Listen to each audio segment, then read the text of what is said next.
اصحاب الکہف والرقیم، اولیاء اللہ کا ذکر قرآن کریم میں ہے. اصحاب الکہف اولیاء اللہ انبیاء بھی نہیں ہیں، اولیاء اللہ غیر میں ہیں بیچارے. اللہ تعالیٰ فرماتا ہے فَانُ مِنْ آیَاتِنَا عَجَبًا، اور ہماری عجیب نشانیاں. لیکن دین کی ذمہ داری صرف علماء پر بھی نہیں بلکہ ہر اس شخص پر جو پڑھتا ہے لا الہ الا اللہ محمد رسول اللہ صلی اللہ تعالی علیہ وسلم.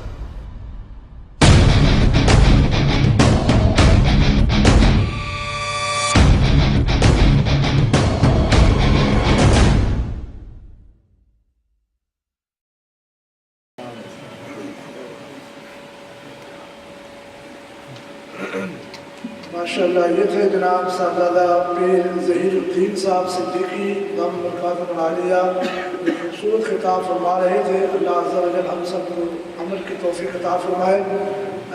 اب انشاءاللہ العزیز عرس کی آخری لمحات ہیں اور آخری خطاب انشاءاللہ العزیز اس محفل کے جو روح رواں اور محفل کی رونق ہے، میری مراد ہے سید پیر عرفان شاہ صاحب مشہدی. آپ کے خطاب دل نواز سے قبل پہلے مجھے حضرت صاحب نے حکم فرمایا ہے 2 مصرع صرف منقبت کے پیش کرنے ہیں اور اس کے بعد پھر ہم قبلہ شاہ صاحب کا خطاب سنیں گے. آپ ایک مرتبہ درود پاک پڑھ لیجیے. صلی اللہ علیہ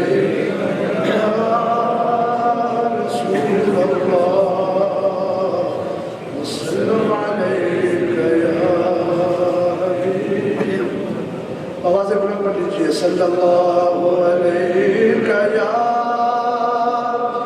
رسول اللہ وسلم علیہ یا حبیب. مہر میں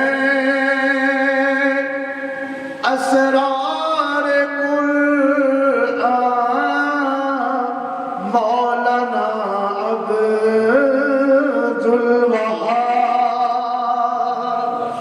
مہر میں اسرار قرآن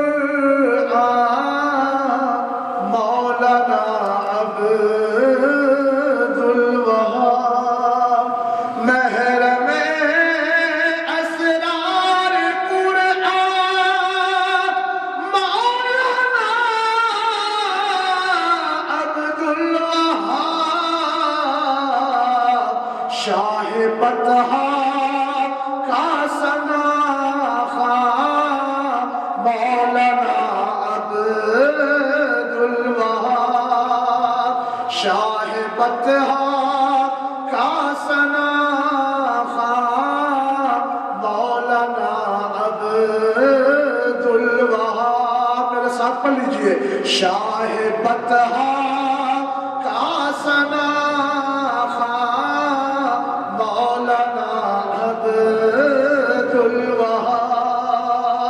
اور زندگی پر منبران محراب کی زینت رہا. زندگی پر منبران محراب کی زینت رہا. بن کے ایک شمع فروزہ مولانا عبدالوہاب. بن کے ایک شمع فروزہ مولانا عبدالوہاب. اب کہاں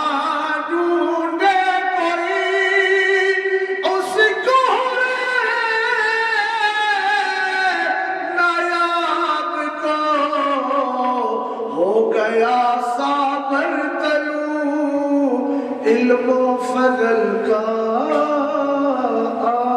آفتاب. اب بغیر کسی تاخیر کے میں قبلہ شاہ صاحب کی بارگاہ میں ادباً گزارش کرتا ہوں کہ وہ تشریف لائیں اور اپنے خطاب دل نواز سے ہم سب کے قلوب و اذہان کو منور فرمائے. قبل اس کے کو تشریف لائے آپ استقبالیہ نعرہ لگائیے. نعرہ تکبیر، نعرہ تکبیر، نعرہ رسالت، نعرہ رسالت. قبلہ شاہ صاحب، علماء اہل سنت، آستانہ علیہ مناظر اعظم.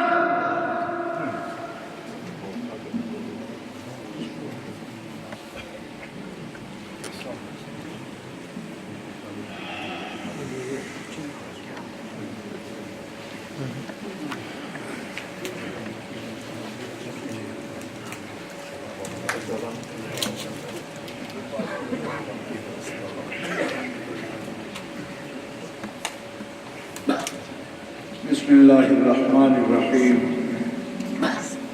رب اشرح لي صدری ويسر لي امری واحلل عقدۃ من لسانی یفقهوا قولی. الحمد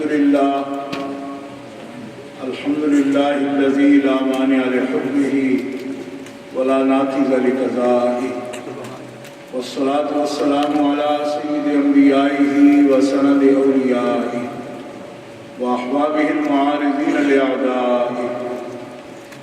اما بعد فاعوذ باللہ من الشیطان الرجیم. بسم اللہ الرحمن الرحیم.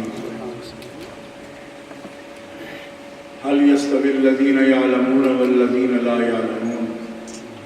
صدق اللہ العظیم. ان اللہ وملائکته يصلون على النبی یا ایھا الذین آمنوا صلوا علیہ وسلموا تسلیما. اللهم صل على سيدنا ومولانا محمد وعلى آله وصحبه وبارك وسلم. صلاة وسلاما عليك يا رسول الله، صلاة وسلاما عليك يا حبيب الله. مولاي صل وسلم دائما أبدا على حبيبك خير الخلق كلهم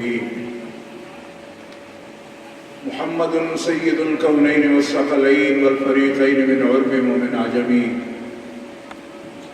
وإنه شمس فضل هم كواكبها يظهرن أنوارها للناس في الظلم، فإن من جودك الدنيا وذرتها ومن علومك علم اللوح والقلم. منزه عن شريك في محاسنه فجوهر الحسن فيه غير منقسم.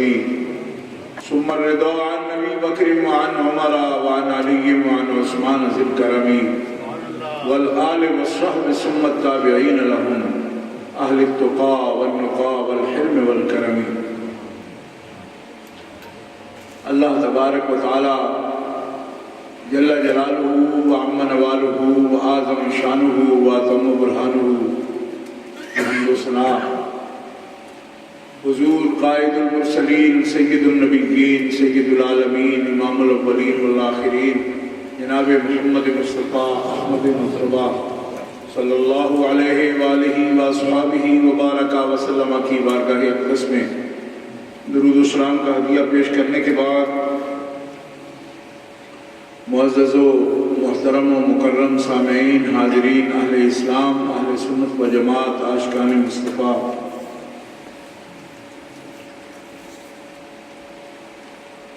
آج کا یہ اجتماع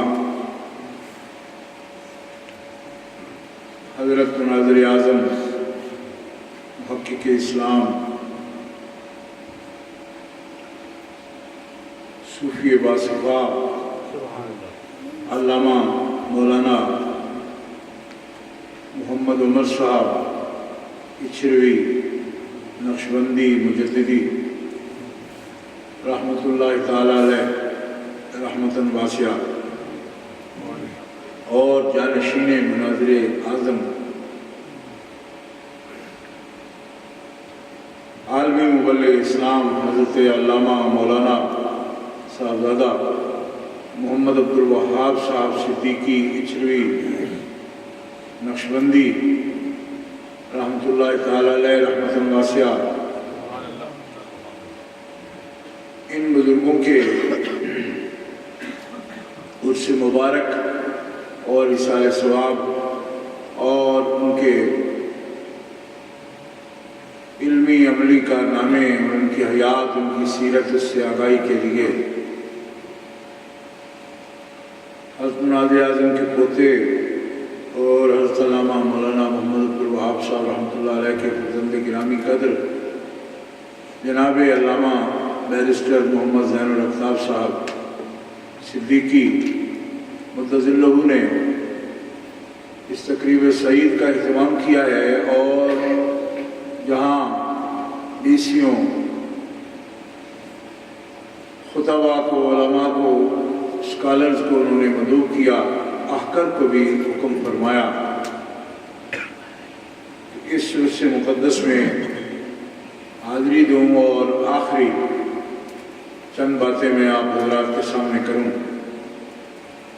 الحمدللہ کہ حسب والا حاضری کا شرف حاصل ہو گیا، اور آپ حضرات نے یہ مبارک پروگرام سماعت فرمایا ہے، جس میں آخر میں جب حاضر ہوا ہوں تب بھی پروفیسر علامہ محمد افضل جوہر صاحب اور استاد العلماء علامہ مفتی محمد اسلم صاحب نقشبندی متضلہ اور حضرت صاحبزادہ ظہیر الدین صاحب نقشبندی حافظہ اللہ تعالیٰ، ان کے خطابات میں نے بھی سماعت کیے، اور مجھے اندازہ ہو گیا الحمدللہ کہ محفل مبارکہ ہر لحاظ سے ایک مکمل محفل مبارکہ تھی، جس میں ہر طرح سے آپ نے پیغامات سنے ہیں، اور دین اسلام کی دعوت اور ہر دو بزرگوں کے جو علمی عملی کارنامے ہیں وہ بھی آپ نے سماعت فرمائے۔ سبحان اللہ۔ لیکن چونکہ مجھے بھی حکم ہے، لہذا میں خاموش تو نہیں رہوں گا، چند باتیں حسب الارشاد عرض کر دوں گا، اس واسطے کہ حضرت مناظر اعظم رحمۃ اللہ علیہ کی زیارت احکر نے کی ہے بچپن میں، اور ایک ایسے جلسے میں بھی میں حاضر تھا جس میں ہمارے ہی گاؤں میں جلسہ تھا، اور حضرت مناظر اعظم رحمۃ اللہ علیہ اس میں مدعو تھے، آپ نے تقریر فرمانی تھی، لیکن شدید بیماری کی وجہ سے وہ تشریف نہ لائے، اور اس جلسے میں جس کا اہتمام میرے بزرگوں نے فرمایا تھا، اس جلسے میں حضرت مناظر اعظم رحمۃ اللہ علیہ نے اپنی جگہ پہ حضرت علامہ مولانا محمد عبدالوہاب صاحب صدیقی رحمۃ اللہ علیہ کو بھیجا تقریر کے لیے، اور لیٹر بھی لکھا تھا کہ میں بیمار ہوں، اس لیے میں تعمیل حکم نہیں کر سکتا، میں معذور ہوں اور آج نہیں آؤں گا، لیکن جیسا آپ نے مجھے فرمایا تھا، کیونکہ بزرگوں نے بتایا کہ اس جلسے کی نوعیت کیا تھی، کیونکہ وہ بھی ایک فرقے کے رد میں جلسہ تھا، اور ان کے 2-3 مبلغ وہاں پہلے تقریر کر چکے تھے، تو بزرگوں نے فرمایا کہ حضرت مناظر اعظم تشریف لائیں، تو وہی اس کا جواب ارشاد فرمایا۔ سبحان اللہ۔ تو آپ نے فرمایا کہ محمد عبدالوہاب کو میں اپنی جگہ بھیج رہا ہوں، اور میں یہ بھی چاہتا ہوں کہ آپ ان کی تقریر سنیں اور پھر اندازہ لگائیں کہ یہ کس طرح کا مشن ہے ہمارے بزرگوں کا، اس کے مطابق کام کر سکیں گے یا نہیں۔ وہ ہمارے مخطوطات میں لیٹر آج بھی موجود ہے۔ سبحان اللہ۔ تو میں نے وہ تقریر سنی، اور میں تھوڑی عمر تھی میری، مگر میں نے اس تقریر میں بھی میں حاضر تھا، ہمارے ہی گاؤں میں ہمارے دربار ہے بھائی صاحب کا، کہ وہاں پہ اس مسجد شریف میں وہ جلسہ ہوا تھا، حضرت صاحب نے وہاں تقریر فرمائی، اور بڑی جامع تقریر۔ اس کے بعد بھی حضرت کے خطابات، اور ان سے پہلے بھی چند ایک تقریریں حضرت مناظر اعظم رحمۃ اللہ علیہ کی سنی ہیں، اور ان کے دوسرے فرزند حضرت علامہ مولانا محمد عبدالوہاب صاحب صدیقی متضلہ،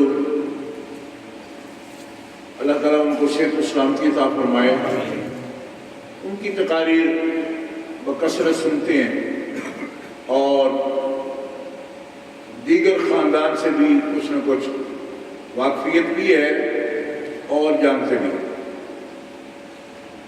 میں آپ سے یہ عرض کرنا چاہتا ہوں کہ حضرت مولانا نے رحمۃ اللہ علیہ نے جالندھر کے اندر ہندوستان میں ایک دینی مدرسے میں تحصیل علم فرمائی، اور یہ اپنی تقریر میں بھی آپ نے فرمایا۔ اکابر علماء سے آپ نے تحصیل علم کی، اور اس وقت سلسلہ نقشبندیہ مجددیہ کے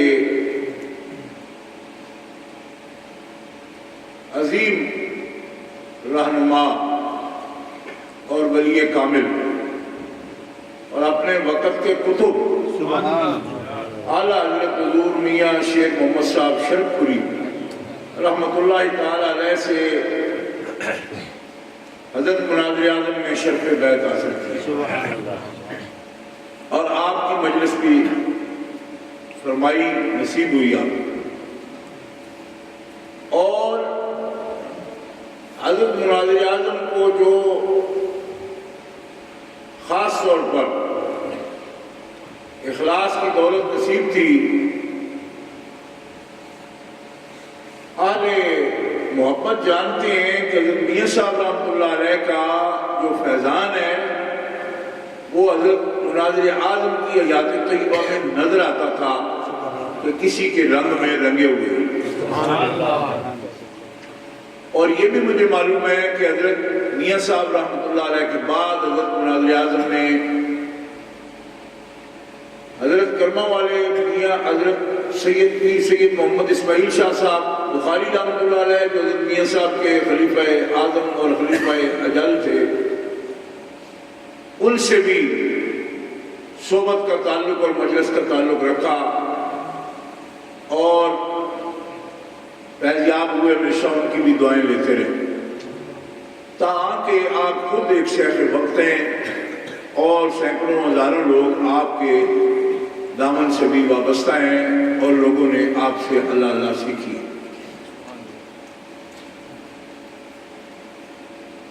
تو اس عمر میں کہ مولانا علامہ محمد عبد الوہاب صاحب صدیقی رحمۃ اللہ علیہ تقریریں فرماتے، چہرے مبارک پر داڑھی مبارک تھی، دستار فضیلت ہو چکی تھی، اس پختہ عمر میں ایک ذمہ داری کے ساتھ ایک عالم دین اور طریقت کے اسباق اپنے والد گرامی رحمۃ اللہ تعالی علیہ کا طریقہ پورا دیکھا، سمجھا، اور ان کی تربیت آپ نے حاصل کی۔ تو اس سے آپ سمجھ سکتے ہیں کہ ایک ممتاز عالم دین اور مناظر اعظم جس فرزند کو اپنا قائم مقام بنا کے کسی جگہ پہ اور ذمہ دار جگہ پہ بھیج سکتا ہے، جہاں سینکڑوں علماء موجود تھے جن کے سامنے ظاہر ہے کہ تقریر کرنا یا کسی علمی مسئلے پر بات کرنا بھی ایک مسئلہ ہوتا ہے، تو مناظر اعظم کو یہ اعتماد تھا کہ جو کچھ میں کہنا چاہتا ہوں، یہ جس طرح میں مسلک کی تبلیغ کرتا ہوں، جس طرح دعوت دین پیش کرتا ہوں، محمد عبد الوہاب صدیقی اس منصب پر اب فائز ہیں کہ اس دعوت کو آگے پیش کر سکتے ہیں، اسی لیے ان کو اپنا قائم مقام بنایا، اور ان کے اس اعتماد کو حضرت علامہ رحمہ اللہ نے اس پر پورے اترے۔ بلکہ میں یہ سمجھتا ہوں اگر حضرت علامہ مناظر اعظم رحمۃ اللہ علیہ نے اپنے ملک میں یا کچھ ملکوں میں دعوت دین پیش کی اس دور میں، چونکہ کئی ممالک اب بن گئے، بنگلہ دیش بنا ہے اسی ملک سے، پاکستان بنا ہے، اور اسی ملک سے اب ہندوستان ایک الگ ملک ہے، پورے علاقے میں آپ تبلیغ فرماتے تھے۔ تو حضرت مناظر اعظم کے فرزند گرامی نے ان کی تبلیغ کا دائرہ پوری دنیا میں پھیلایا، وسیع کیا اس کو، اور دین کی شمع کو روشن کیا، اور دعوت دین کو انہی کے انداز میں پیش کیا۔ یہ بہت بڑی بات ہے، اور حدیث پاک میں یہ آتا ہے اللہ کے پیارے محبوب صلی اللہ تعالیٰ علیہ وسلم فرماتے ہیں ایک سچے عالم دین کی یہ نشانی ہے کہ اللہ تبارک و تعالی عادل عالم کو اور صادق عالم کو، انصاف والے عالم کو اور سچے عالم کو اس کا خلف بناتا ہے، اس کا جانشین بنا دیتا ہے۔ یعنی ان کی صداقت یہ ہے کہ ان کا سلسلہ منقطع نہیں ہوتا، اس کے فیض کو اللہ تعالیٰ جاری فرماتا ہے۔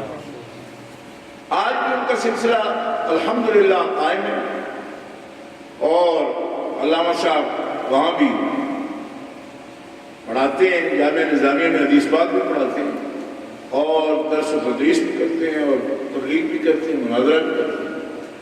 ان کے پوتے اور حضرت علامہ عبدالوہاب صاحب صدیقی رحمہ اللہ کے فرزندان گرامی آپ کے سامنے ہیں، اور ان کے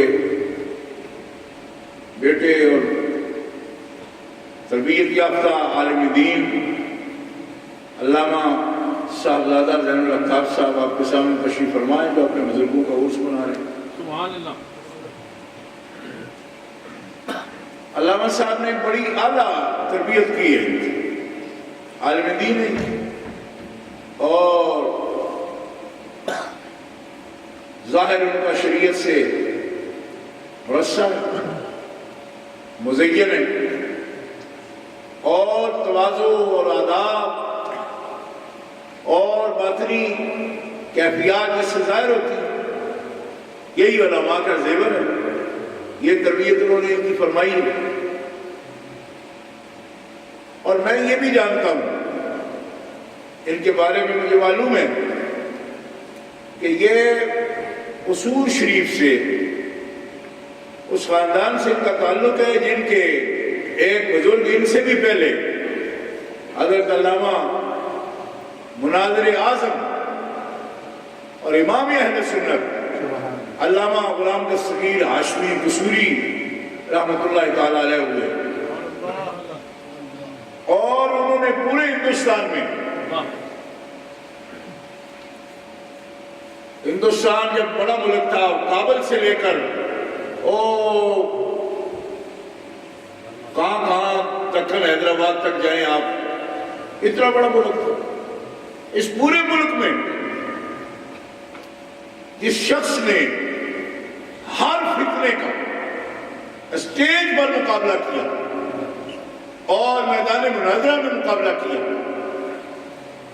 حضرت مناظر اعظم سے بھی آپ یوں سمجھیں کہ 50-60 سال پہلے کی بات کر رہا ہوں، وہ ان کے جد اعلیٰ ہیں، بزرگ ہیں، اور اس پر کتابیں بھی لکھی، مناظرے بھی کیے اور اسٹیج پر مقابلہ کیا۔ اس موقع پر میں یہ بات آپ سے عرض کروں گا کہ حضرت مولانا غلام دستگیر ہاشمی قصوری رحمۃ اللہ علیہ، وہ حضرت خواجہ صاحب دانیال الحضوری قصوری رحمۃ اللہ علیہ کے عزیز بھی ہیں، ان کے داماد بھی ہیں اور ان کے بھانجے بھی ہیں۔ وہ بہت بڑی ہستی ہیں جو حضرت شاہ غلام علی دہلوی رحمۃ اللہ علیہ، جن کو 13ویں صدی کا مجدد بھی بعض اکابر نے لکھا ہے، حضرت شاہ غلام علی دہلوی رحمۃ اللہ علیہ وہ ہستی ہیں جو قالی ثناء اللہ پانی پتی کی جن کے مرید ہیں، حضرت دائم الحضوری قصوری رحمۃ اللہ علیہ حضرت شاہ غلام علی دہلوی رحمۃ اللہ تعالی علیہ کے بیعت تھے، اور آپ کا سلسلہ نقشبندیہ میں ایک بڑا عظیم مقام ہے، ان کے خلیفہ بھی ہیں، بھانجے بھی ہیں، اور ان کے فیضان کے قاسم ہیں حضرت مولانا غلام دستگیر قصوری رحمۃ اللہ تعالی علیہ۔ تو حضرت مناظر اعظم فرماتے تھے ان کی توجہات کی ہر وقت میرے ساتھ ہوتی، آج بھی ان کے مزارات مبارکہ قصور شریف میں آپ جا کر دیکھ سکتے ہیں، اور ان کا سلسلہ بہت دور دراز تک دنیا میں پھیلا ہوا۔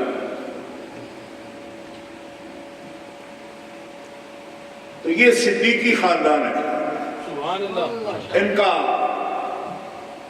دین کے ساتھ جو وابستگی ہے مولانا مناظر اعظم سے اگر اس کو گرے ہم تب بھی یہ خانوادہ ہے، لوگ لکھتے ہیں خانوادہ، یہ لفظ آپ سنتے رہتے ہوں گے، خانوادہ۔ ابن خلدون نے یہ لکھا ہے کہ خانوادہ تب بنتا ہے گھرانہ، کسی کو ہے نا عالموں کا گھرانہ ہے، تو کہنے والے تو جانتے ہی نہیں، وہ تو ویسے کہہ سکتے ہیں بھئی یہ گھرانہ ہے جی۔ گھرانہ علامہ ابن خلدون فرماتے ہیں تب ہوتے ہیں جب ایک ہی پائے کے ماہر مسلسل 4 پشتیں جس خاندان میں ہونا اس کو گھرانہ کہہ سکتے ہیں۔ صرف علم کا نہیں، جس بھی کام میں آپ کو گاڑیاں ہی بناتا ہو، 4 پشتیں مسلسل گاڑیاں بناتا رہے، ایک گھرانہ گاڑیاں بنا سکتا ہے۔ کوئی اگر لکڑی کا کام کرتا ہے، ایک جیسے ماہر 4 مسلسل 4 پشتیں ہوں، اس کو گھرانہ کہتے ہیں۔ 4 پشتیں اور ایک جیسے، مطلب یہ ہے کہ انہیں 20 فرق نہ اڑاؤ ہے کہ نہیں بھی 20 داتے 5 سال کا فرق پہ جائے۔ ایک مناظر اعظم ہوئے دوجہ میرا امام ہو جائے کو میں مطلب صرف فرائض بات جانتا تو وہ جانشین نہیں ہے، مطلب بالکل اسی ٹیون میں بولے اور اسی انہی دلائل کے ساتھ بولے، اور بولے بھی اور اس کا دل بھی بولے، دونوں باتیں۔ یہی بات بتا رہا ہوں کہ میاں صاحب کے جو رنگے ہوئے لوگ ہیں ان کی صرف زبان نہیں بولتے، ان کا دل بھی بولتا۔ اس کے لیے مجھے اور سند لانے کی ضرورت ہی نہیں ہے، اس لیے کہ میاں صاحب آپ سند ہیں، حضور میاں صاحب ہمارے خود سند ہیں۔ میاں شیخ محمد شریف پوری رحمۃ اللہ تعالیٰ علیہ مفتی صاحب کی جو تقریر کر رہے تھے نا، تو جس پیمانے پر بھی کوئی شیخ کو دیکھے میاں صاحب ہر پیمانے سے اوپر ہیں اللہ کے، ایسے اس میں وقت تھے آپ سبحان اللہ۔ تو حضرت مناظر اعظم کو جب آپ کی نسبت حاصل ہے تو سبحان اللہ۔ یہی وجہ تھی کہ آپ کے اندر للہیت، اخلاص، زہد، تقویٰ، یہ سب چیزیں فوقیت رکھتی تھی، اور پھر اللہ تعالیٰ نے آپ کو قبولیت عامہ و تامہ عطا فرمائی۔ آج کا جو دور ہے علمی طور پر لوگ سمجھتے بڑی ترقی ہو گئی، انٹرنیٹ آ گئی، کتابیں ادھر چلی گئی، کتابیں ادھر چلی گئی، اب تو جی یہ اتنی سیڑھی ہو اس میں بخاری آ جاتی ہے۔ سیڑھیوں پر بخاری آ جانے سے کیا ہوتا ہے؟ بخاری شریف کہتے ہیں جی آج علم بڑا عام ہو گیا کیونکہ سیڑھیوں پر آ گیا۔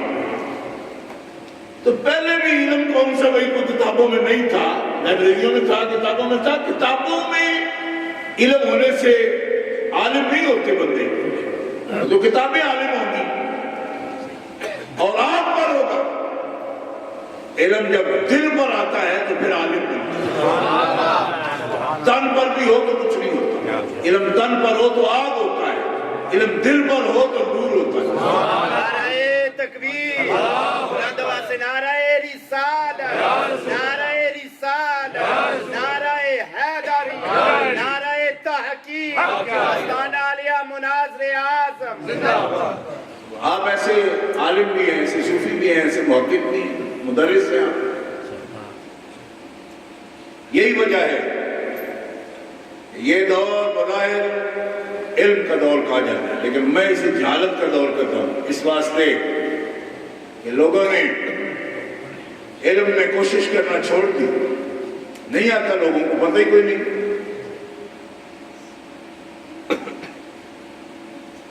کوشش نہیں ہے، لوگ خود نہیں کرتے، وہ اس بات پر تکیہ کرتے ہیں جی کیا مشکل ہے جی، ہم تو نیٹ پر بیٹھتے ہیں، ہزاروں دلائل ہمارے آ جاتے ہیں۔ کہتے ہیں ایک بھی سمجھ کے تو بیان کرو، ہزاروں کیا آتے ہیں، ہزاروں کو چھوڑو، تم ایک سمجھ کے بیان کرو کہ کیا ہے، تو پھر سمجھ آ جاتی ہے۔ میں آیا وٹ فورڈ میں ایک دفعہ تقریر کرنے گیا تو ایک صاحب بڑے انگریزی میں تقریر کر رہے تھے اور سب کو جائے کہہ رہے تھے جیسے میں کہہ رہا ہوں، ابھی تجہیل کر رہے تھے سب کی، وہ بھی میری طرح۔ لیکن کیا کیا انہوں نے کہ وہ جب قرآن شریف پڑھنے لگے تو پہلی آیت ہی جو پڑھی انہوں نے تو یہ پڑھی تھی کہ انما یخشی اللہ من عبادہ العلماء۔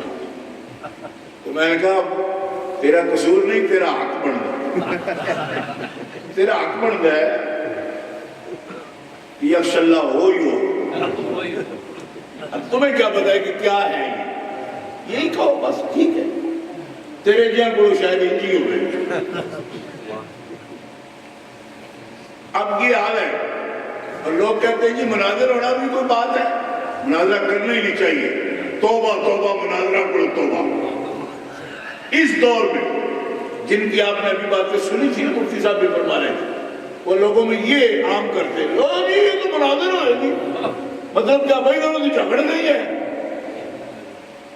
ہم مناظر نہیں ہیں جی. میں کہا تسی مناظر ہو بھی نہیں سکتے.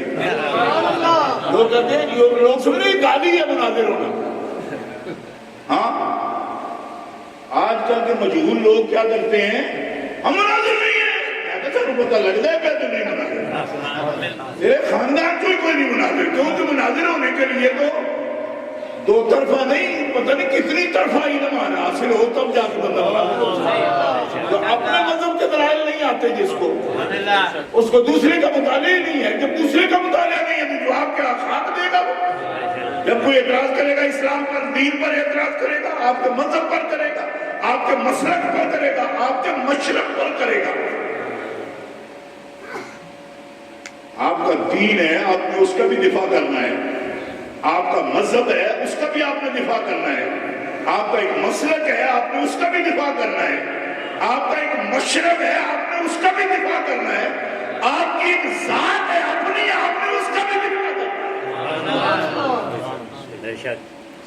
تو کہتے سانو دین گلنا بھی نہیں پتا, دین میں اور مذہب میں اور مشرق میں اور مشرق میں فرق کیا ہوگا. تو میں کہتا ہوں سنتے رہو, عقل نہیں تو موج ہی موج.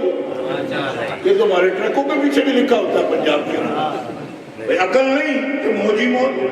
یہ تو مصیبت اس کو ہے جس کو کچھ پتا ہوگا, اور جس کو پتا ہی نہیں وہ سب کو داڑتا پھرے جی او یہ لوڑی کوئی نہیں جی, ہم کو مناظر ہے. میں نے کہا مناظرے کرنا عیب کی بات ہے, عیب ہے. قرآن پاک فرماتے ہیں الم تر الی الذی حاج ابراہیم فی ربہ, حاج ابراہیم فی ربہ. حبیب کو منظر یاد کرو نا, کیا تو نے نہیں دیکھا حاج ابراہیم فی ربہ, کہ جب میرا ابراہیم نمرود کے دربار میں اس سے مناظرہ کر رہا تھا, اور مناظرہ بھی اپنے رب کے موضوع پر کر رہا تھا.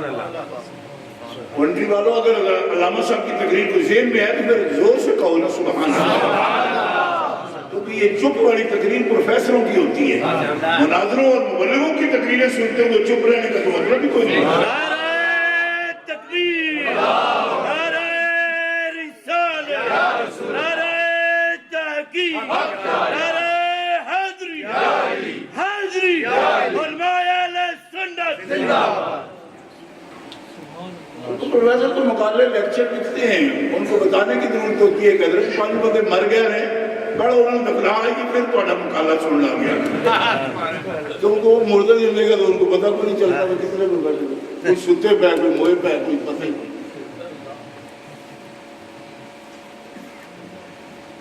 میں نے ایسے دیکھے, کیونکہ میں خود پروفیسر نہیں کرتا, مگر پروفیسر کو میں نے دیکھا ضرور ہے قریب سے, اور میں جاتا رہتا ہوں وہ کیا کرتے ہیں. ایک بڑے پروفیسر تھے کراچی یونیورسٹی کے, تو ان کا میں نے لیکچر سنا, بہت تعریف سنی ان کی کہ بہت بڑے پروفیسر ہیں. مر گئے بیچارے, نام نہیں لیتا ان کا. وہ بندے کا شرم کرنے کا سب بڑے نے حکم دیتا ہے. تو میں جب ان کی لیکچر سننے گیا تو جاتے ہی پہلا نام ہی انہوں نے ایک صحابی کا لیا, کہتے تھے عمرو بن عاص کی یہ بات. میں کہ سبحان اللہ. آپ یقین پر میں عمرو بن عاص کہہ رہے تھے پروفیسر تھے, اور بہت بڑے, یعنی ہمارے مدرسے میں خلخلا کہ آج ان کا وہ کراچی یونیورسٹی کے آڈیٹوریم میں باقاعدہ مقالہ سننے گا. اور 2 صحابہ کے جب نام دیے نا, تو جو ان کا نام تھا, اب میں لوں تو پھر بری بات ہے, لیکن میں نے, مجھے باہر میں نکلا تو کابل پوچھا وہ کدھر گئے تھے, تو میں نے ان کا نام پٹھا لے کر آگے ایک باؤ لگا. تو میں نے کہا آج ان کا لیکچر شروع. انہوں نے کہا یہ کیا کر رہے؟ میں نے کہا ان کا پسند یہ ہے کہ 3 صحابہ کے نام تو بگاڑ چکے ہیں, تو پھر آپ آگے ہیں کہ جب ان کا نام لے تو بگاڑ کے ہی بتائے کہ وہ بھی تقریر چھوڑ گئے تھے. یہ حال ہے لوگوں کو. اس کو کہتے ہیں جی ہم پڑھائی بڑی کرتے ہیں, وہ مولوی جڑے جھگڑالو ہیں, وہ کہتے ہیں مناظرہ تو جھگڑے کا نام ہے. میں نے کہا تھوڑا قصور نہیں, تہاڈی غلطی نہیں، کیوں کہ تانوں آਉਂدا ہی نہیں، تانوں کی پتہ مناظرہ کیوں کہنے؟ جھگڑے کا نام مناظرہ تو ہے نہیں۔ جادلہم باللتی ہی احسن، اللہ تعالیٰ خود فرماتا ہے مجادلہ کرو ان سے، جدل کرو ان سے، آؤ بات کرو ان سے۔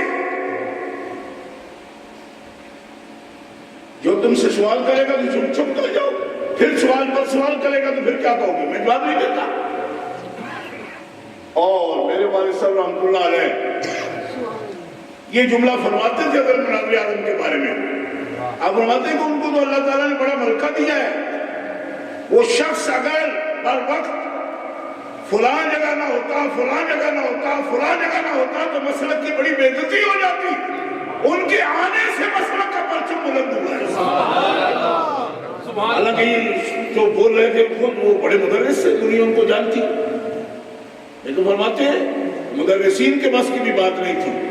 کیوں؟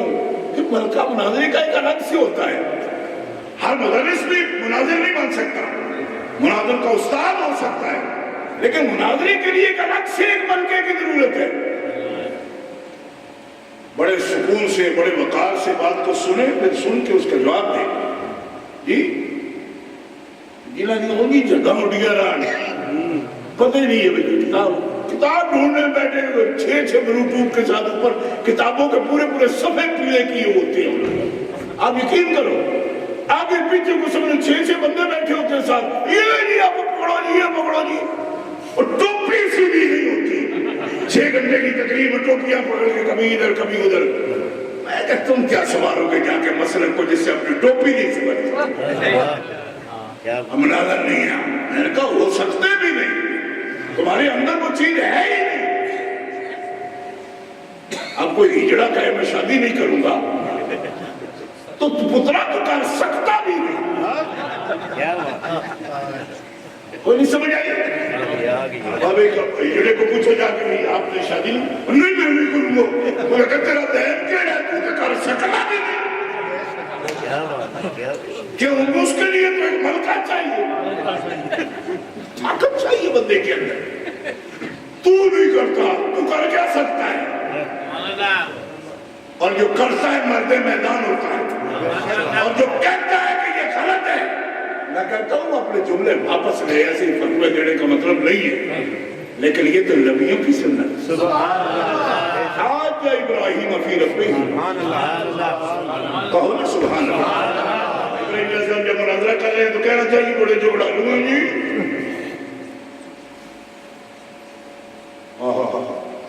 نبی علیہ السلام سے مناظرہ کیا، نصارہ بنی نجران نے مناظرہ کیا، من حاجک فیہ من بعد ما جاءک من العلم، اٹھا کے دیکھو، قل تعالوا ندعو ابناءنا وابناءکم سے پہلے کی یہ بات ہے، من حاجک، حاجہ مناظرہ ہے، مبالغہ بعد میں ہونا تھا، مبالغہ تو ہوئی نہیں، مناظرہ کیا گیا محمد رسول اللہ۔ فرمایا اب آئے تو مناظرہ نہ کرنا، آپ مبالغہ کرنا۔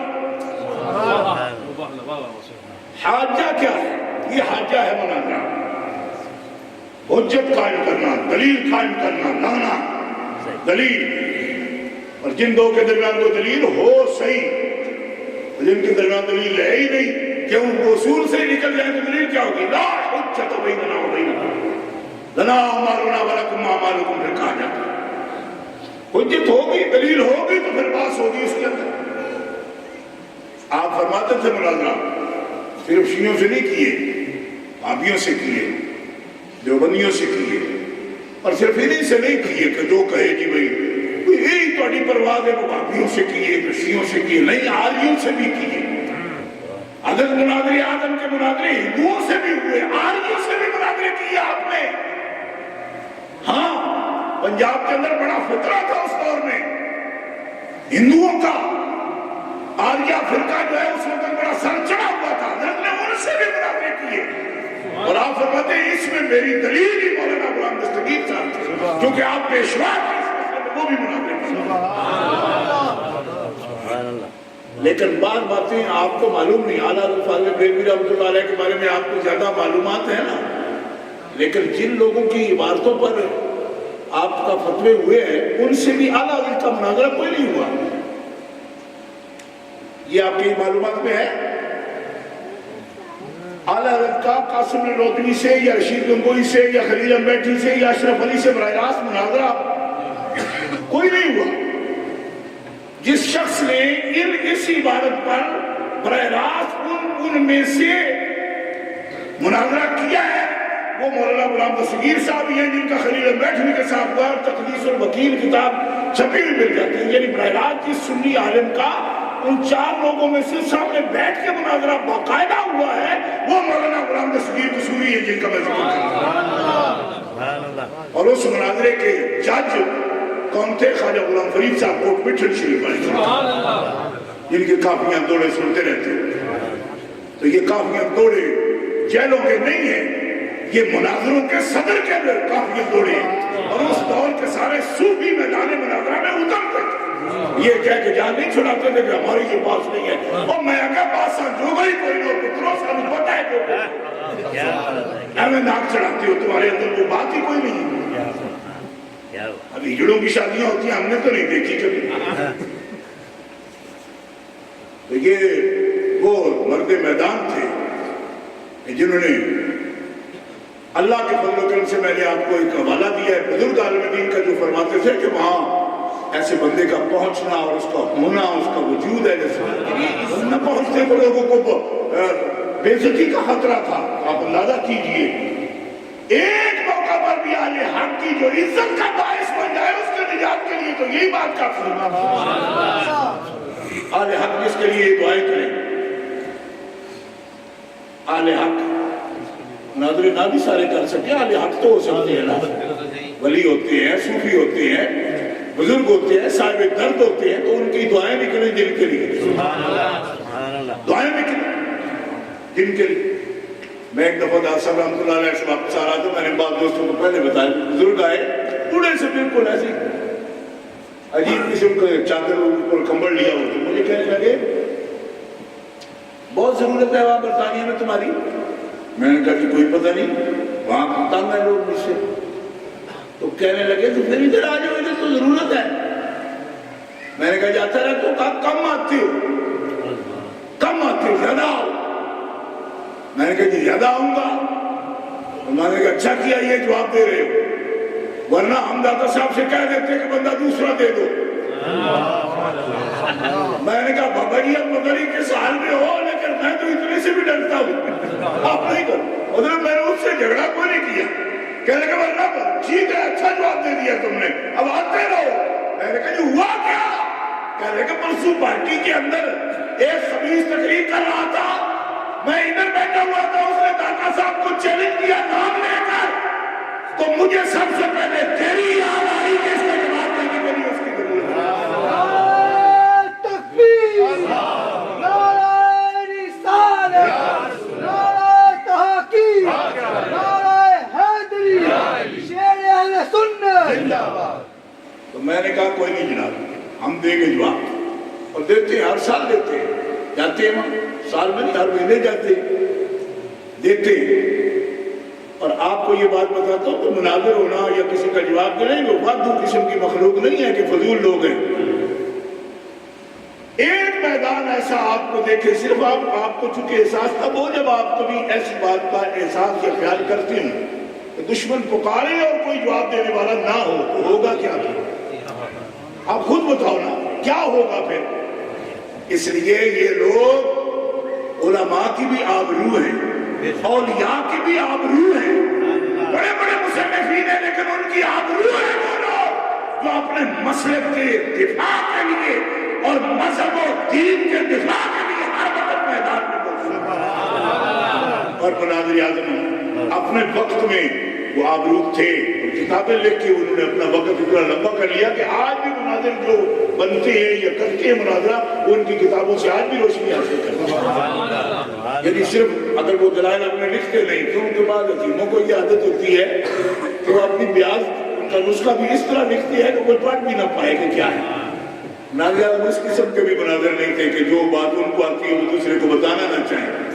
بعض لوگ علم پر بخیل ہو جاتے ہیں، لیکن آپ بخیل نہیں تھے، آپ سخی تھے، جو بات کی اس کو لکھا بھی، سکھایا بھی۔ آج بھی علماء پاکستان میں کتنے علماء ہیں جو ان کی طرز پر بات کرتے ہیں، منہ سے اس بات کا اقرار کریں یا نہ کریں، ہمیں سمجھ آ جاتی ہے کہ اس وقت بات کر رہے ہیں یہ کہاں سے بات کر رہے ہیں، لیکن اللہ کے فضل و کرم سے انہوں نے اپنے وقت میں دین کی خدمت کی اور ہر انداز سے خدمت دین کی۔ اور اچھروی ان کا نام ہے، تو اچھرے میں بھی بڑا گڑھ تھا نا، آپ کو پتہ ہے؟ ہاں، آپ کے گھر سے چند قدم پر ہی تو ابو لالا صاحب ابو لالا بنے ہیں، ان کا وہاں پہ گھر ہے جہلدار پارک، وہی ان کا گھر ہے۔ تو آج بھی جاؤ تو حضرت مناظر اعظم کی قبر پر عرس ہوتا ہے، لوگ حاضری دیتے ہیں، اور اس نے بھی تفسیر لکھی، اسی اچھرے میں بیٹھا ہوا ہے، لیکن اس کے بیٹوں کو اتنی بھی تمیز نہیں، وہ جو زیندار پارک والا ہے، میں اس کی بات کر رہا ہوں۔ میں ایک دفعہ دیکھنے گیا، میں ادھر ہی گیا ہوا تھا، فاتح شریف پڑھی ہے مناظر اعظم پر، تو ادھر آتے ہوئے میں نے کہا اس کو بھی دیکھے تو صحیح کیسا ہے۔ اس کی کوٹھی کا جو لان ہے نا، وہ بھی کوئی 20-25 مرلے کا ضرور اس کا سیل بھی ہے، اس کی جو غربی دیوار ہے نا اس کے ساتھ بھی دفن ہو سکتا تھا ابو لالا صاحب، لیکن اس کے بیٹوں نے وہ 6 ٹالٹیں ہیں ان کے دروازے پر اس کو دفن کیا، ایک طرف سبزے کے لیے بچا لی، ادھر سبزہ لگایا ہوا ہے، گرینری ہے، اور جو ٹالٹیں ہیں بالکل یہ 6 ٹالٹیں ہیں، اور ان کے بالکل متصل، آگے روش بھی کوئی خاص نہیں، بالکل معمولی سی روش پر یہاں دفن کیا، اور دفن ہی کیا بس، نہ کوئی دعا نہ فاتحہ، کیونکہ وہ سکھائی نہیں انہوں نے کسی کو۔ یہ بھی طریقہ تھا، 70 سال 60 سال لاہور میں رہے لیکن داتا صاحب حاضری نہیں دی، اور مناظر اعظم تو داتا صاحب خطیب رہے، داتا صاحب کے وہ خطیب تھے کہ جس وقت حکومت سے ٹکرائے، کیونکہ مسعود قدر پوش نے آپ پر قدغن لگائی کہ آپ اس قسم کے دلائل اور اس قسم کی تقریر یہاں نہیں کر سکتے، یہ اوقاف کی جگہ ہے، آپ نے فرمایا اوقاف کی جگہ ہو یا حکومت کی جگہ، یہ ممبر ہے رسول اللہ کا، یہاں پر قرآن و سنت تو بیان ہوگا۔ تو اس وقت آپ کو خطابت سے جدا کیا گیا۔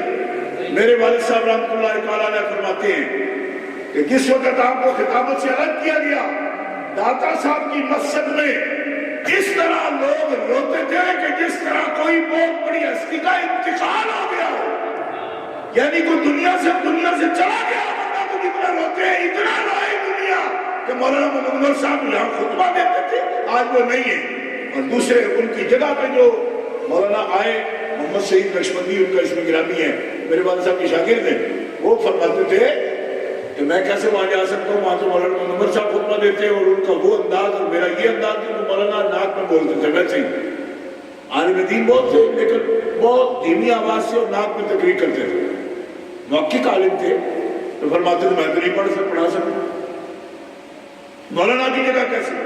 تو یہ ایک الگ واقعہ ہے، یہاں اس کو بیان میرا مقصد نہیں۔ تو پھر مولانا سے پوچھا گیا، مولانا محمد سعید صاحب یہ کہتے ہیں، یہ اس طرح کہتے ہیں، فرمایا نہیں، سنی عالم کو آنا چاہیے، اگر وہ ان کا تقرر ہو جائے تو میں خوش ہوں۔ تو پھر مولانا کی اجازت بہرحال داتا صاحب رحمۃ اللہ علیہ سے لی گئی کہ مولانا محمد عمر اچھروی رحمۃ اللہ علیہ کے بعد اجازت ہو تو بیٹھا جائے مجھے آپ کے ممبر پر، ورنہ نہیں۔ تو فرمایا ٹھیک ہے، اگر گورنمنٹ کے ساتھ ٹکراؤ میں مسجد کو آباد رکھنا ہے تو ان کو اجازت ہم دیتے ہیں۔ یہ جملہ جو میں آپ کی خدمت میں عرض کر رہا ہوں مستند بات ہے، اس کا مطلب ہے کہ داتا صاحب رحمۃ اللہ تعالیٰ علیہ کی اجازت سے مولانا محمد عمر صاحب وہاں خطیب تھے، صرف خطیب ہونا اور بات ہے، اور داتا صاحب کی نظر کرم ہونا یہ ایک مستقل بات ہے کہ اتنے اولیاء کے مقبول بارگاہ تھے اور ان کی اجازت سے خطبہ تو یہ باتیں بہت لمبی ہیں، وقت بالکل مختصر ہے، میں تو یہی ارادہ تھا کہ میں کوئی بات نہ ہی کروں، لیکن یہ بات کہنے کی ضرورت اس لیے پڑی کہ کچھ باتیں مجھے ان کے ملازموں کی بھی معلوم ہے، کرتا میں آپ کے سامنے، لیکن وقت نہیں ہے۔ البتہ یہ بات ایک تو حاج ابراہیم اور ایک فمن حاج کا یہ ذہن میں رکھیں، اور دوسرا جو مناظرہ منع ہے نا وہ بھی بتا دیتا ہوں۔ حدیثوں میں آیا کہ جو شخص ریا کے لیے، دکھاوے کے لیے، یا علم کی دھاک بٹھانے کے لیے، یا صرف اگلے بندے کو زج کرنے کے لیے مناظرہ کرے، اس کو جھگڑا کہتے ہیں، مقابلہ کہتے ہیں، اور یہ حرام ہے۔ اور ایسے شخص پر سرکار نے لعنت فرمائی ہے جو ریاکاری کے لیے یا صرف مقابل کو زج کرنے کے لیے، بند کرنے کے لیے، ذلیل کرنے کے لیے بات کرے۔ یعنی جو مناظرہ منع ہے وہ یہ ہے، اور اس کو مناظرہ نہیں کہتے، اس کو مقابلہ کہتے ہیں، وہ الگ چیز ہے۔ مناظرہ تو صرف اتنا ہوتا ہے، توجہ المتخاصمین، پھر نسبت بین الشیئین اظہارا للصواب، ایک چیز جو گم گئی کہ حقیقت اس کی کیا ہے، اس حقیقت درست چیز کو ظاہر کرنے کے لیے جب دو آدمی آپس میں بات کرتے ہیں، مقصد ہوتا ہے اظہار ثواب، درست نہیں، ثواب سے نہیں، سواد والا ثواب ہے کہ درست بات کو، نتیجے کو ظاہر کرنے کے لیے دو آدمی جب بات کرتے ہیں، اس کو مناظرہ کہتے ہیں۔ اور جس کو زج کرنے کے لیے یعنی تو اس کے لیے صرف مناظرے کی کیا ہے؟ ریاکاری کے لیے تو کوئی جہاد کر رہا ہے تب بھی غلط ہے، ریاکاری کے لیے تو کوئی نماز پڑھ رہا ہے تب بھی غلط ہے۔ ریاکاری تو اس کا بہانہ بنا کے کہنا جی کہ مناظرہ ٹھیک نہیں ہے، یہ جاہلوں کے گپ ہے۔ اور ریاکاری نہیں کرتے تھے، اس کا کیا ثبوت ہے؟ اس کا ثبوت میاں صاحب، سبحان اللہ، میاں صاحب، کیوں؟ حضور میاں صاحب شیخ پوری رحمۃ اللہ تعالیٰ علیہ، آپ اس پر نظر فرماتے تھے، ریاکار مناظرے والے ہم نے دیکھے ہوئے، وہ بھی دیکھے ہوئے ہم نے۔ کیوں؟ ریاکار مناظرے والے وہ ہوتے ہیں کہ ادھر مناظرہ کرتے ہیں اور اگلی صبح سادات صاحب سے معافی کے ساتھ، کیونکہ یہ بھی بیرسٹر ہیں، لیکن میں نے وکلاء کو دیکھا جب وہ عدالت سے نکلتے ہیں نا تو ان کا ایک آداب ہے، وہ سب سے پہلے اپنے مخاصم سے، جس کے ساتھ پہلے مقابلہ چل رہا ہوتا ہے نا، وکیل، ایڈوکیٹ، اس سے جا کے شیک ہینڈ کرتے ہیں، آج بات صاحب کی اچھی رہی۔ مناظر بھی جب ایسا کرے نا کہ کفر اسلام پر باس کر رہا ہے، لیکن اگلی صبح کا ناشتہ دوسرے مناظر کے ساتھ کر رہا ہے، وہ بے ایمان ریاکار ہوتا ہے۔ بات سمجھیا؟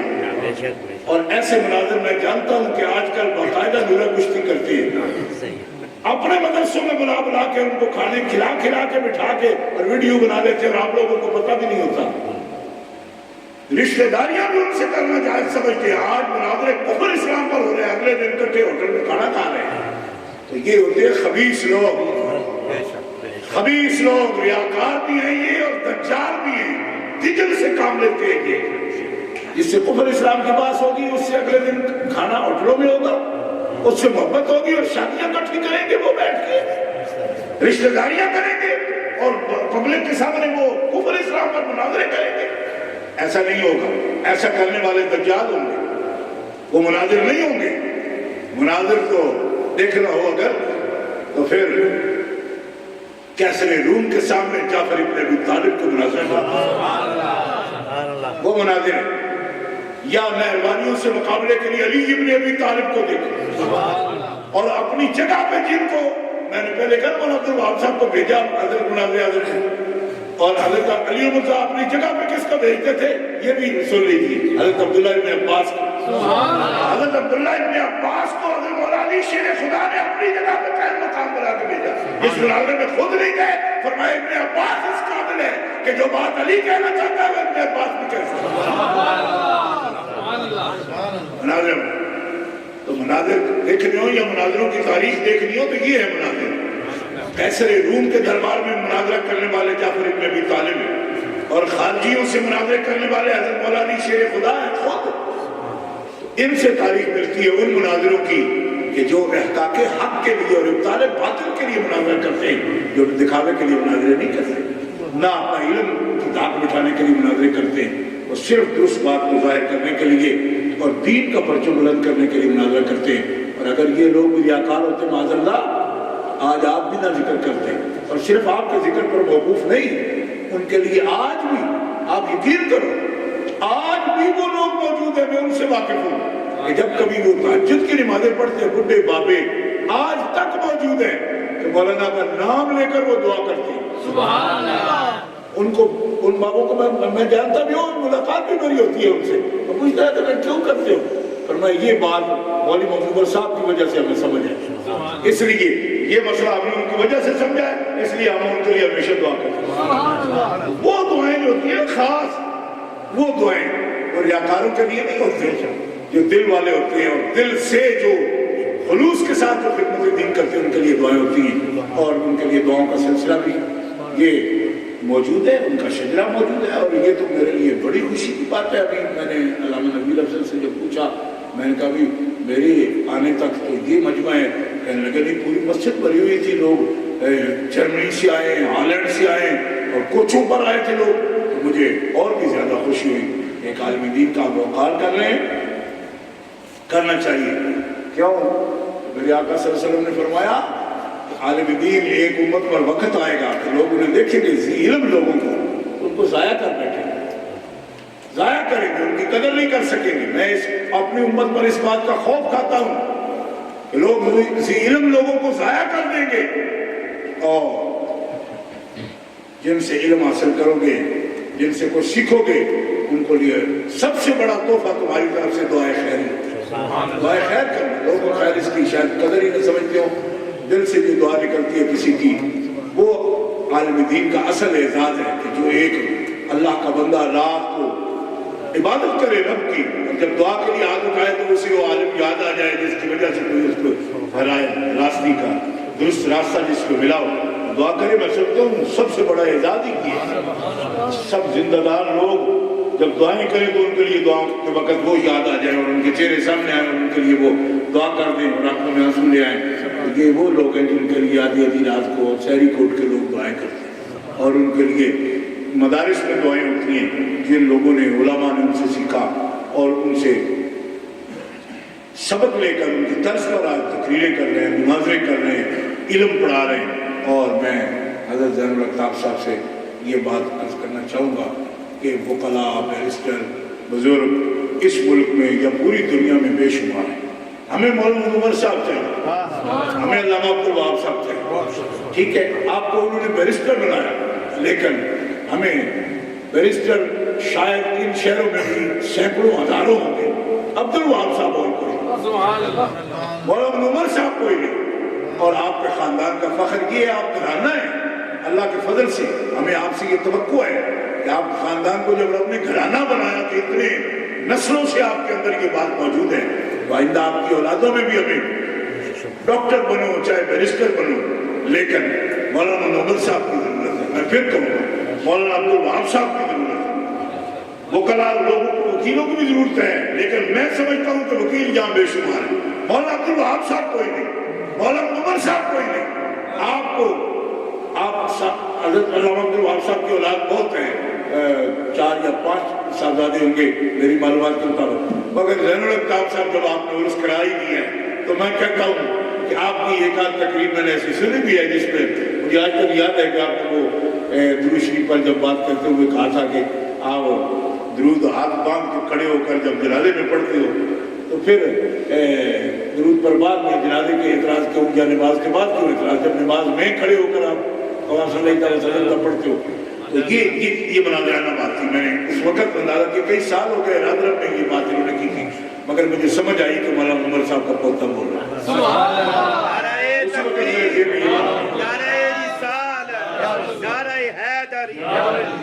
تو میں کہتا ہوں کہ بار کونسلوں کو ضرورت ہوگی وکلاء کی، مسجدوں مدرسوں سنیوں کو ضرورت ہے مولانا عمر صاحب کا، مولانا عبدالوہاب صاحب کا، اور آپ ان کے جانشین ہیں، آپ ان کے جانشین ہیں، اور مزید علم آپ نے پڑھے۔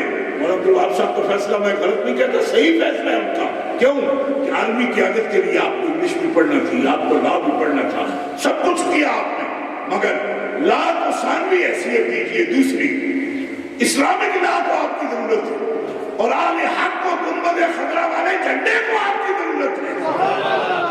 جب اتنی پشتوں سے آپ کے بزرگوں نے بھی اٹھایا، وہ جھنڈا لے کر آپ میدان میں ہوں گے تو ہم آپ کے ساتھ ہیں، ہم آپ کے ساتھ ہیں۔ ایسے لیڈرشپ ہماری اہل سنت و جماعت کی ایسی ہونی چاہیے کہ بیرسٹر بھی ہوں اور دنیا کی ہر زبان میں بات کر سکتے ہوں اور پوری دنیا کا مطالعہ کرتے ہوں، ان کے پاس معلومات بھی ہوں اور مسلک کے بھی پختہ ہوں، اور ان کے پاس ایک شجرہ بھی ہو کہ ہمارا باپ دادا بھی قائم ہوتا تھا، ہم بھی قائم ہیں، یعنی اس کو بات کو چھوڑ نہ جائیں اور اس کو معمولی سی چیز پر وہ خود بھی نہ پھسلیں اور نہ قوم کو پھسلنے دیں. اور یہ بات بہت بڑی ہوتی ہے. خان وعدہ بھی سہارا دیتا ہے، یاد کرے پچھلے کوئی نہیں پھسلے تو تم کو پھسلے، یہ بات ہوتی ہے.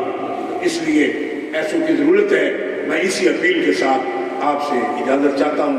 اللہ تعالیٰ جل شانہ اس خاندان کی دینی وقار اور عظمت کو برقرار رکھے اور دنیا میں بھی اللہ تعالیٰ ان کو سرخرو فرمائے اور اللہ تعالیٰ جل شانہ حضرت مولانا اعظم کے درجات بلند فرمائے اور ان کا لگایا ہوا بوٹا اور ان کا مشن جو ہے پوری دنیا میں اللہ تعالیٰ اس کی تقویت کا سامان فرمائے. وآخر دعوانا الحمدللہ.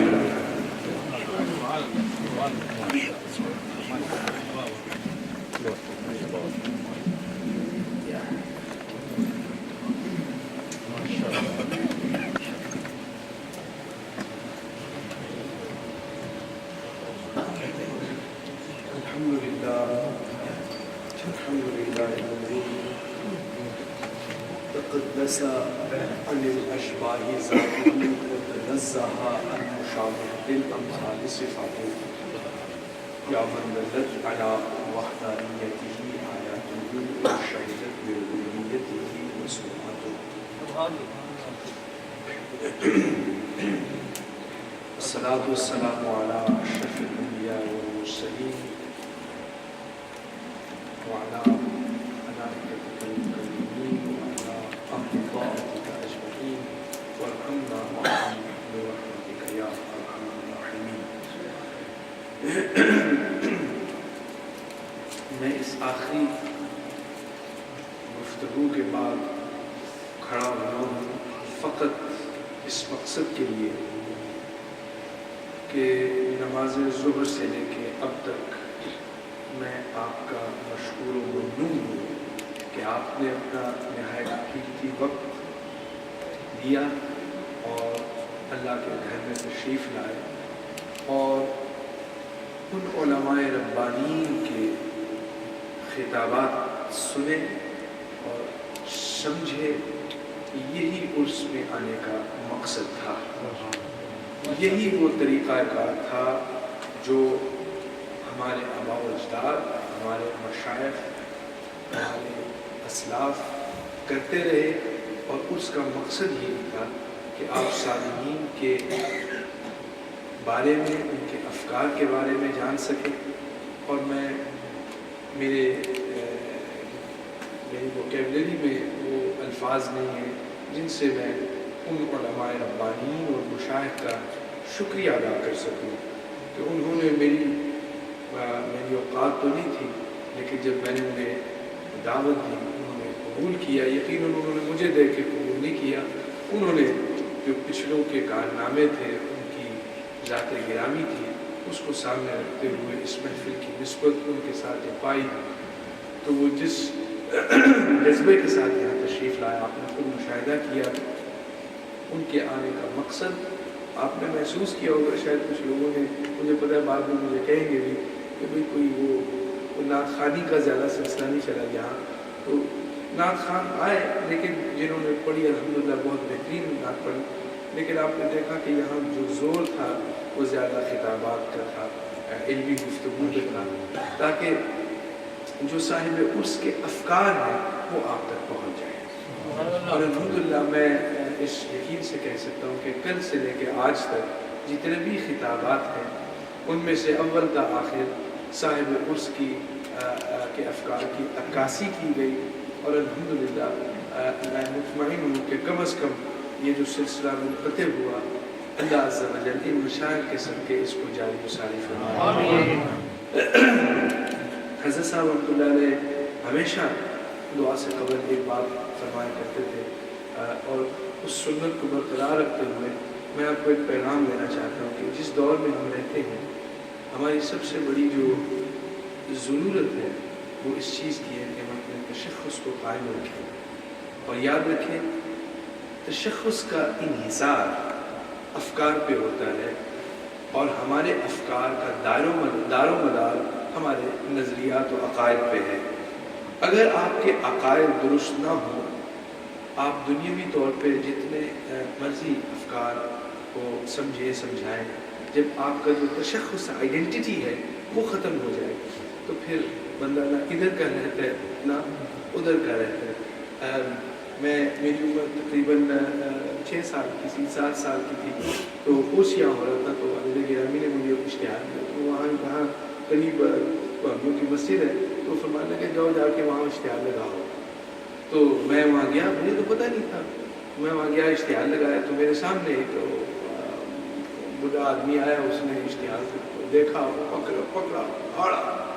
مجھے بڑا غصہ آیا لیکن میں اس کو جواب نہیں دے سکا. میں نے کہا تو بھائی مان یہ تو نے کیوں پھاڑا ہے، اس میں یہ کیا؟ وہ کہتے ہیں یہ بکواس ہے، یہ ہے، وہ ہے. میں گھر آیا بڑا ڈسٹریس تھا. تو میں نے والد گرامی کو کہا کہ یہ اس خبیث نے یہ کہا. کیا تم نے کیا جواب دیا؟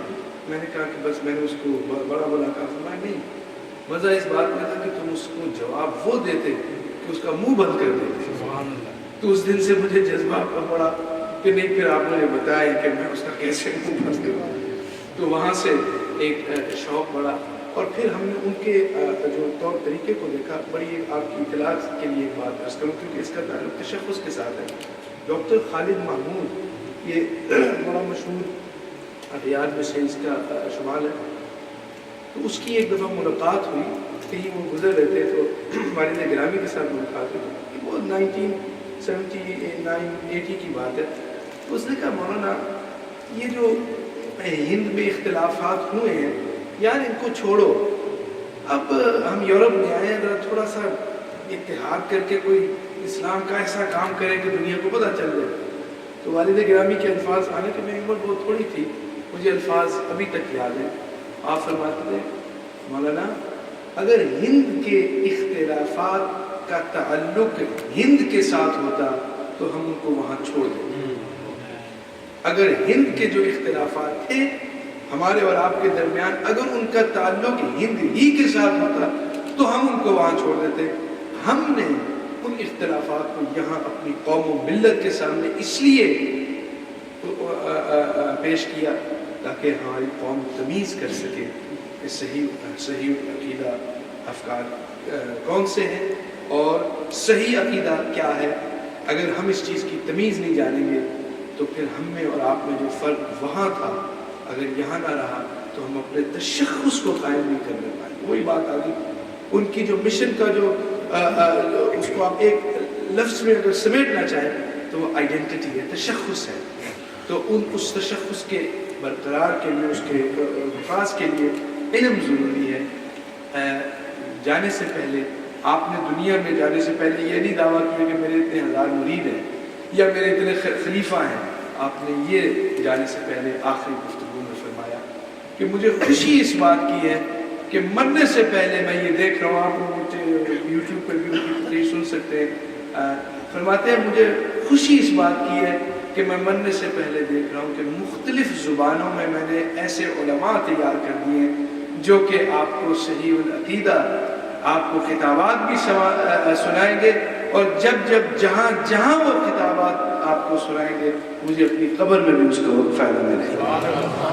تو بات آئیڈینٹی کی ہے. آج آئیڈینٹی کرائسس ہے. آپ کا دشمن آپ کو نماز پڑھنے سے منع نہیں کرتا. آپ کا دشمن آپ کو روزے رکھنے سے منع نہیں کرتا. آپ کو سارا سال روزہ رکھے وہ آپ کو نہیں منع کرے گا. آپ کا دشمن حج سے نہیں آپ کو روکتا. آپ کا دشمن وہاں آپ کو چوٹ پہنچاتا ہے جہاں اس کو پتہ ہے کہ اگر یہاں یہ ہم کامیاب ہو گئے تو یقیناً ہم جو تشخص ہے اس کو ہم ختم کر سکیں گے. آپ تاریخ اسلام میں جتنے بھی فرق آپ پائیں گے، چاہے وہ اہل تشیع ہوں، چاہے وہ وہابی ہوں، جو بھی ہوں، آپ ان میں ایک کامن ڈینومینیٹر پائیں گے کہ ان کے جتنے بھی نظریات ہیں، چاہے گفتگو امامت پہ ہو یا صحابیت پہ ہو، all in all end of all بات ایک مسئلے پہ ختم ہوتی ہے کہ یہ نظریہ اور فلسفہ رسالت کے خلاف ایک اٹیک ہے. چاہے صحابیت کے دروازے سے ہو، چاہے کسی اور دروازے سے ہو، جتنے بھی فرقے، چاہے مرزائیت ہو، چاہے بہائیت ہو، یہ سب رسالت میں اٹیک ہے. رسالت کی جو فلسفی ہے اس میں جو ایک تشخص حضرات اولیاء نے آپ کو دیا، اگر آپ اس کو کمپرومائز آپ نے کر لیا تو آپ بے شک آپ کے نام کے ساتھ 4 PhDs بھی لگی ہوں تو یقیناً وہ آپ کو کام نہیں دے گی، آپ کی نسلوں کو نہیں سنبھالے گی. یہی میسج ہے آج صاحب عرش کا. اور الحمدللہ میں اپنا اعزاز سمجھتا ہوں کہ اتنے علماء اور مشائخ تشریف لائے اور صاحب عرش کے وہ خیالات اور وہ افکار جن کا تعلق تشخص کے ساتھ تھا، انہوں نے بڑے بہترین انداز میں آپ کے سامنے پیش کیے. دعا کریں کہ اللہ عز و جل اگلے سال پھر ہمیں ایسا موقع عطا فرمائے. اور جو بزرگوں کو میں نے بلایا جو سفر کے بھی قابل نہیں تھے، انہوں نے اس یعنی چیز کی داد دیتے ہوئے یہاں تشریف لائے تاکہ اس چیز کو کی حوصلہ افزائی کی جائے کہ واقعی ان بزرگوں کے افکار قوم و ملت میں عام ہونے چاہیے. اللہ عز و جل ہمیں ان کے نقش قدم پر چلنے کی توفیق عطا فرمائے. صلاۃ و سلام پڑھیں اور پھر انشاءاللہ دعا کریں.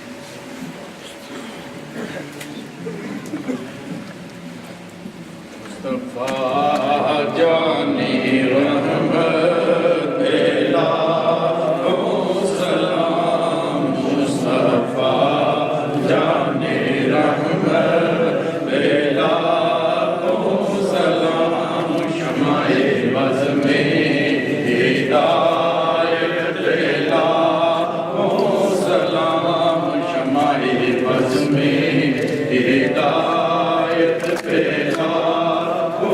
سلام.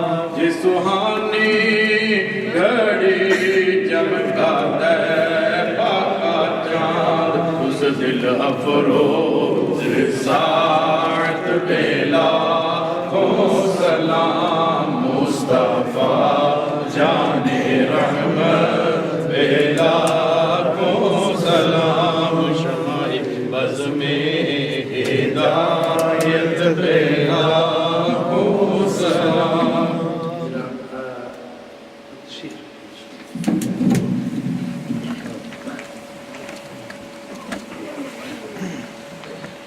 حاجی عبدالرحمان صاحب کے لیے کہا گیا ہے ایصال ثواب، اور اسی طرح اور حضرات نے کلام پاک پڑھا ہے بطور ایصال ثواب.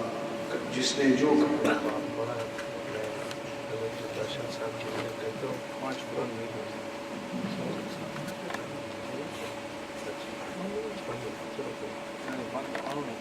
جو پڑھا گیا ہے 5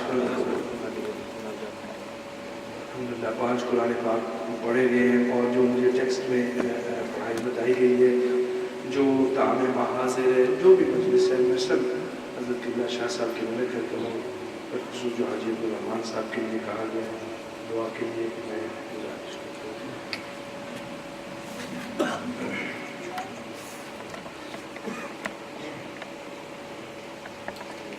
اللهم صل على سيدنا مولانا محمد وعلى آله وصحبه وبارك وسلم.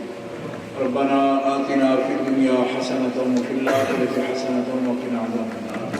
ربنا اغفر لنا ولإخواننا الذين سبقونا بالإيمان ولا تجعل في قلوبنا غلا للذين آمنوا ربنا إنك رؤوف رحيم.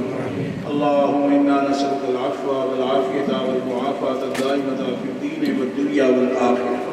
اللهم إنك عفو كريم تحب العفو فاعف عنا يا غفور يا غفور يا غفور یا الہ العالمین.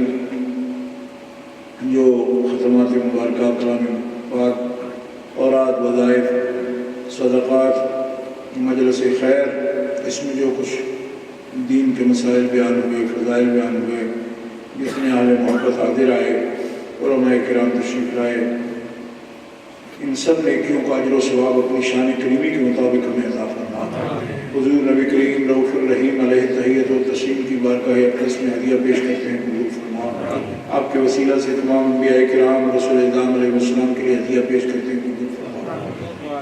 نبی کریم علیہ السلام کے اہل بیت پاک، پنجتن پاک، ازواج مطہرات کے لیے ہدیہ پیش کرتے ہیں قبول فرما.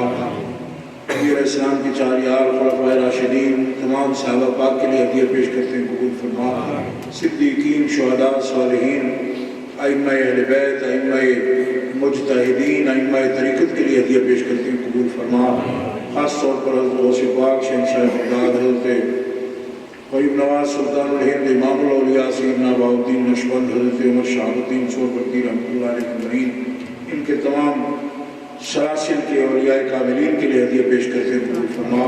بالخصوص سلسلہ عالیہ نقشبندیہ اور مجددیہ کے تمام بزرگوں کے لیے حضرت سیدنا ابوبکر صدیق رضی اللہ تعالیٰ عنہ سے لے کر حضور میاں صاحب تک، خاص طور پر حضرت مجدد الثانی رحمۃ اللہ تعالیٰ علیہ اور حضرت قبلہ عالم میاں شیخ محمد صاحب شیخ رحمۃ اللہ علیہ، حضرت سید اسماعیل شاہ صاحب بخاری رحمۃ اللہ علیہ، حضرت علامہ مولانا محمد عمر کشمیری رحمۃ اللہ تعالیٰ علیہ، حضرت علامہ مولانا محمد عبد الوہاب صاحب صدیقی رحمۃ اللہ علیہ اور ان کے خاندان کے جتنے بھی فوت شدگان ہیں ان سب کی لوگوں کے لیے ہدیہ پیش کرتے ہیں. مالک قبول فرما، ان کے درجات اور بلند فرما.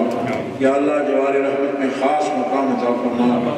یا اللہ ان کی قبروں کو اور زیادہ جنت کے باغوں میں سے باغ فرما دے اور نور ایمان سے، انوار علم و عمل سے ان کی قبروں کو اور زیادہ منور فرما دے، درجات میں اور زیادہ بلندی عطا فرما دے.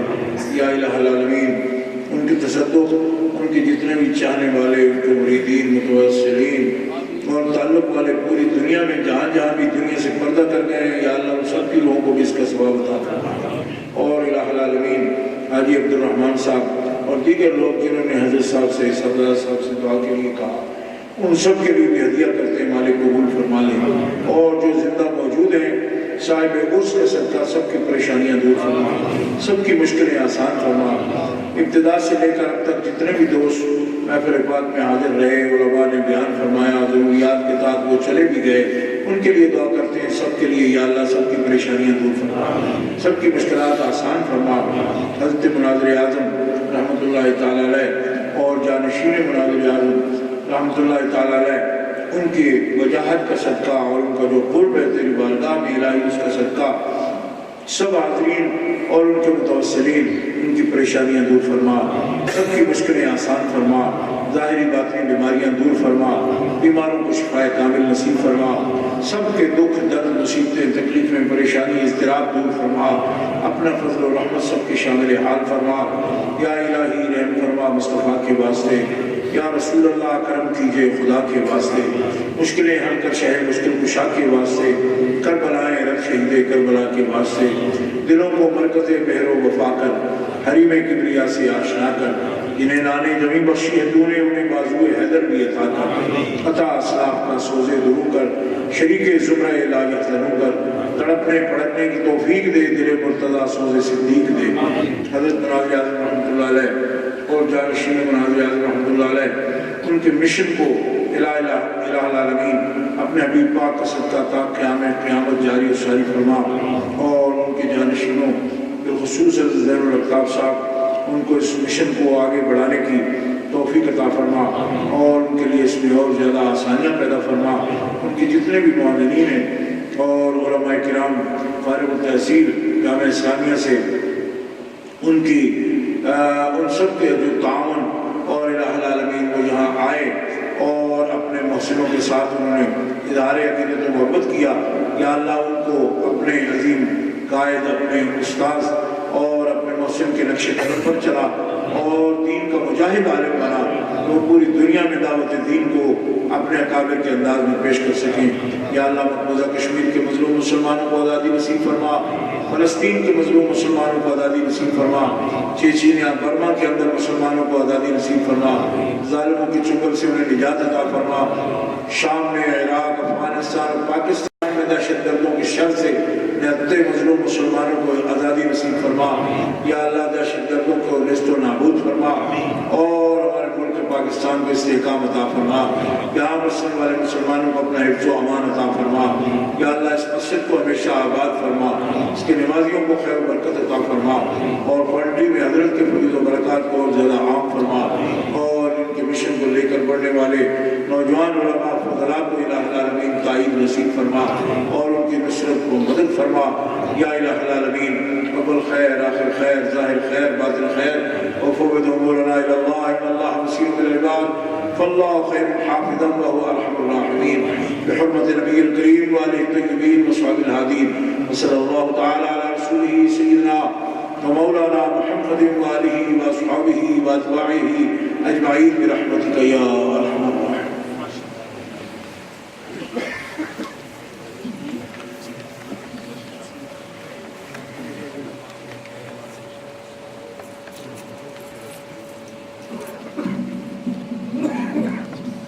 انشاءاللہ مزید نماز عشاء ادا کی جائے گی اور نماز عشاء کے فوری طور بعد سبحان اللہ والحمد للہ